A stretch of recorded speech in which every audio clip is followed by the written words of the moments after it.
But take us through, what is happening right now between Russia and Ukraine. So, Gargi, I think it's interesting and important to actually point out the areas that we are talking about. Remember, the war between Russia and Ukraine has gone on for more than 800 days. So, it is now still very much in a crisis area where both sides are attacking and counterattacking. The latest is a counterattack by the Ukrainians. So, this is the map of Ukraine, and this is the area that we are now about to talk about. And this is where Ukrainian forces have actually crossed over the border between Russia and Ukraine and are operating about 30 kilometers in depth in this area.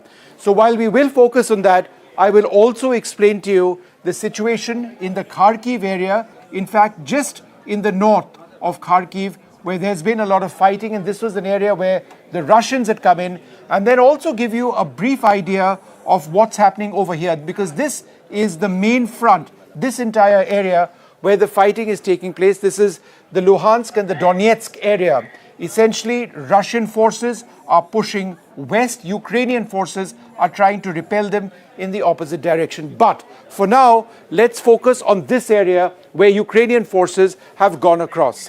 So let me just bring up a couple of close-ups of what is taking place over there. So let's focus now on that area where the Ukrainians have gone in. So this is the Sumy Oblast in Ukraine. That's the area where they've gone into Russia, 30-40 kilometers in depth, but 350 square kilometers in terms of the overall area which is held in Russia's Kursk Oblast. And how do we know this? Because these are maps from the Institute for the Study of War, and they've got geolocated footage which indicates the Ukrainian advance to certain areas over here.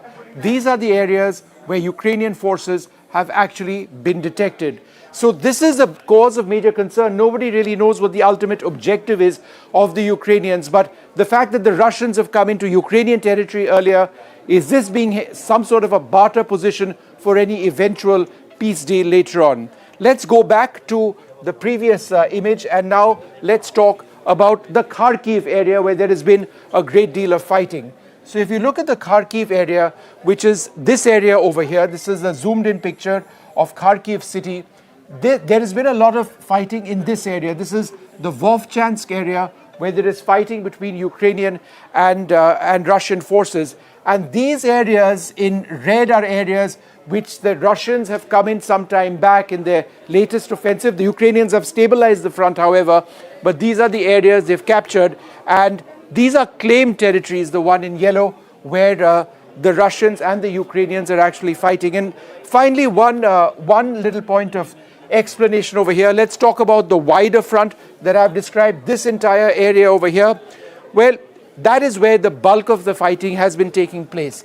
All along these areas which are circled, again, the Russian forces trying to move westwards, the Ukrainians pushing them back. Izium was at one stage held by the Russians, the Ukrainians have that. But if you look over here, Bakhmut, which has seen some of the heaviest infantry fighting since the Second World War, it presently lies with the Russians, but it is deeply, deeply contested. So that's what we can share with you right now on what the overall situation in terms of fighting in Ukraine presently is.